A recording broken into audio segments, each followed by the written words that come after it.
Jauh sebelum gemerlap Majapahit menerangi timur Jawa, sebuah kerajaan bernama Kediri telah lama berdiri kokoh.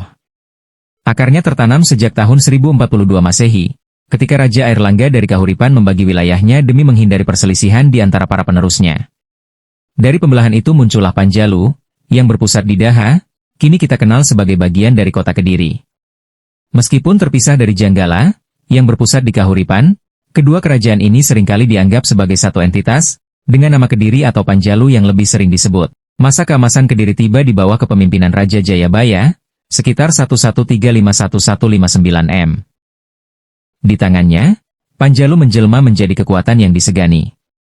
Ia berhasil menyatukan kembali wilayah Kahuripan dengan menaklukkan Janggala, memperluas kekuasaan dan menstabilkan kerajaan. Pengaruh politik Kediri di bawah Jayabaya meluas jauh, bahkan diperkirakan menjalin hubungan dengan negeri Tiongkok. Armada lautnya pun diperkuat, mengamankan jalur perdagangan yang semakin ramai. Kemakmuran ekonomi juga menjadi ciri khas era Jayabaya.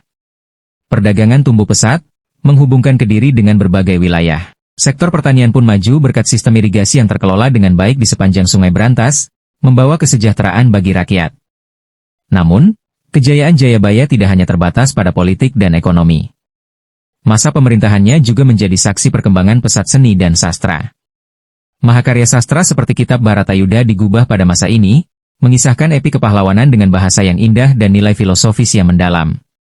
Diperkirakan pula karya-karya lain seperti Hariwangsa dan Gatotkaca lahir pada periode yang sama, memperkaya hazanah sastra Jawa kuno. Seni pertunjukan dan rupa pun diyakini turut berkembang, melengkapi kemajuan budaya Kediri.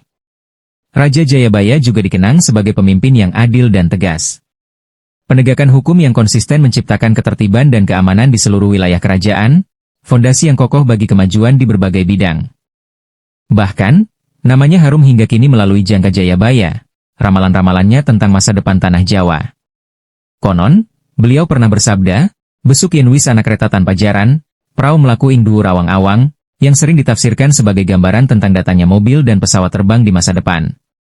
Ramalan-ramalan lainnya pun menggambarkan perubahan zaman, termasuk kondisi sosial dan politik yang akan datang.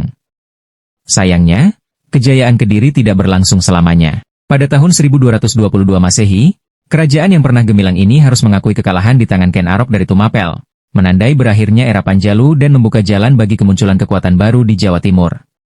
Namun, warisan Kediri, terutama di bawah kepemimpinan Raja Jayabaya dengan segala kebijaksanaan dan ramalannya, tetap terukir dalam sejarah sebagai periode penting yang membentuk perjalanan panjang tanah Jawa.